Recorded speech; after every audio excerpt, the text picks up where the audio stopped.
बिस्मिल्लाहिर्रहमानिर्रहीम, अस्सलाम वालेकुम। Welcome to the best chess call in one. I hope आप बिल्कुल खैरियत से होंगे और अपनी लाइफ को खूब एंजॉय कर रहे होंगे। आज मैं बनाऊंगी स्पाइसी मैकरोनी राइस। और स्पाइसी मैकरोनी राइस बनाने के लिए जिन चीज़ों की ज़रूरत है उन्हें आप नोट डाउन कर लें। यहाँ पे मैंने लिया है 3 कप चावल, उनको मैंने धो के और भिगो दिया है। और मैंने 1.5 कप मैकरोनी का लिया है जो मैंने बॉईल कर लिया है। एक टमाटर बड़े साइज़ में लिया है, मैंने उसको चॉप कर लिया है। एक बड़े साइज़ में प्याज लिया है, वो भी हमने कटिंग कर ली है। लहसुन की लीव्स यहाँ पे मैंने लिए हैं। लहसुन की लीव्स ये हरी जो होती हैं लहसुन की ऊपर लीव्स, ये वो हैं। उसके अलावा मैंने लिया है लहसुन तकरीबन 15 से 20 जवे। और यहाँ पे मैंने लिया है 4 से 5 अदद हरी मिर्च जो मैंने कटिंग कर ली है।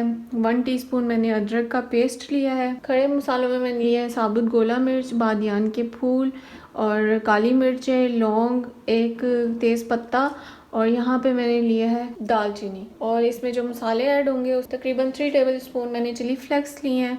और यहाँ पे मैंने हस्बे जायका नमक ले लिया है। 1 टीस्पून मैंने हल्दी ली है। गरम मसाला लिया है मैंने 1 टीस्पून खुश्क धनिया लिया है और उसे मैंने मोटा मोटा पीसा है।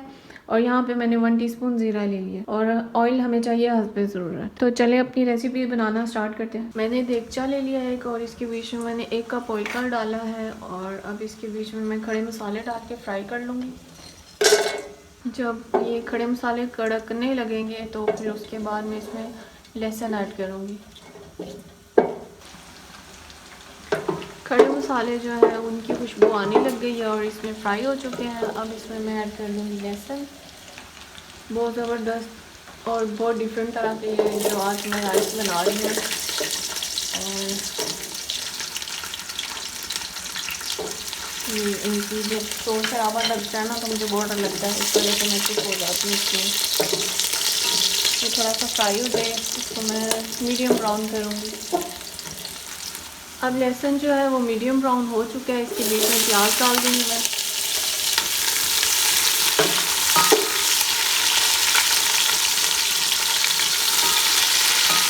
इसमें जो लहसुन हमने पहले ऐड किया ना उससे बिल्कुल चावलों का टेस्ट चेंज हो जाएगा। अगर आपने कभी ऐसे चावल पहले नहीं बनाया तो बना के देखिएगा। अब प्याज का भी कलर चेंज हो गया। इसके बीच में अदरक का पेस्ट ऐड कर दूँगी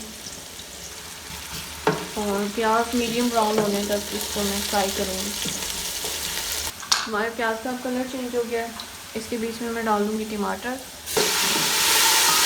खाना बनते हुए जो बीच में शोर होता है ना ये मुझे सबसे ज़्यादा मज़े का लगता है। मेरी आवाज़ कम हो जाती है और इसकी आवाज़ ज़्यादा हो जाती है। साथ ही मैं इसमें गार्लिक लीव और ग्रीन चिली ऐड कर दूँगी। इसे मिक्स कर लूँगी अच्छी तरह से। इतनी ज़बरदस्त इसकी खुशबू आ रही है। इतना मज़े का कलरफुल सा हमारा मसाला रेडी हो रहा है। इसके बीच में मैं तमाम स्पाइसेस ऐड कर दूँगी। तमाम स्पाइसेस ऐड करने के बाद मैं थोड़ा सा इसमें पानी ऐड करूँगी। मसाला हमारा भून चुका है यहाँ पे, कलरफुल मसाला। और इसके बीच में अब मैं डाल दूँगी मैकरोनी जो बॉईल करके मैंने रखी हुई थी।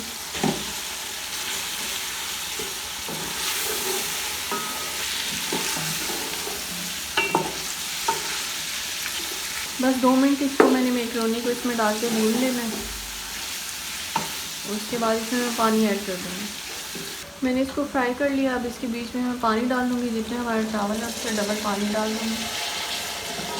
पानी मैंने इसमें ऐड कर दिया है। अब इसको मैं ढाँप दूँगी जब तक हमारा पानी बॉयल नहीं हो जाता। चावल का पानी अच्छी तरह से बॉयल होने लग गया है। मैं इसका नमक टेस्ट कर लूँगी। नमक बिल्कुल ठीक है इसका। इसमें मैं चावल ऐड कर दूँगी। एक मैं चावल बनाती हूँ जिसमें तमाम वेजिटेबल्स और चिकन और मैकरोनी ऐड होती है, तो मेरी नानी माँ को बहुत ज़्यादा अच्छी लगती है। इंशाल्लाह मैं जल्दी ही आपके साथ वो रेसिपी भी शेयर करूँगी। चाइनीज़ राइस की तरह से बनती है वो भी। तो ये आज जो मैंने रेसिपी बनाई है ये थोड़ी डिफरेंट थी, तो इस वजह से मैंने कहा पहले ये आपके साथ शेयर करती हूँ। इसे अच्छी तरह से मिक्स कर लूँगी। चावलों का पानी बॉयल होने लग गया है। मैं इसे ढाँप दूँगी जब तक चावल जो है दम के स्टेज पे नहीं आ जाते। मैं इसे ढाँप देती हूँ।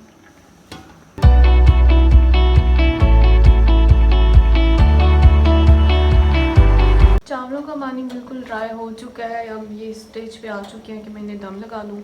अब मैं इन्हें दम पे रख दूँगी। चावलों को तकरीबन 15 से 20 मिनट मैं दम पे रख दूँगी। चावलों को दम लगाए हुए 15 मिनट हो चुके हैं और अब हम इसका दम खोलते हैं। चावल बहुत ज़बरदस्त बिल्कुल अच्छी तरह से इनका पानी ड्राई हो चुका है। मैं इसका दम खोल देती हूँ और डिश आउट करके फिर इसको मैं दिखाती हूँ कि इसको सर्व कैसे करना है। हमारे आज के स्पाइसी मैक्रोनी राइस रेडी हो चुके हैं। ये इसकी आज की फाइनल लुक। इसे बॉइल्ड एग और फ्रेंच फ्राइज़ के साथ सर्व किया जाता है। आई होप आपको बहुत पसंद आएंगे और इसे एक बार आप लाजमी ट्राई कीजिएगा। बहुत ज़बरदस्त और बहुत डिफरेंट टेस्ट है। अगर आपको मेरी वीडियोस पसंद आती हैं तो मेरे चैनल को सब्सक्राइब कर लें और मुझे कमेंट करके बताना मत भूलिएगा कि आपको मेरी रेसिपीज़ कैसी लगती हैं। इसके साथ ही मैं आपसे लेती हूँ इजाज़त। अल्लाह हाफिज़।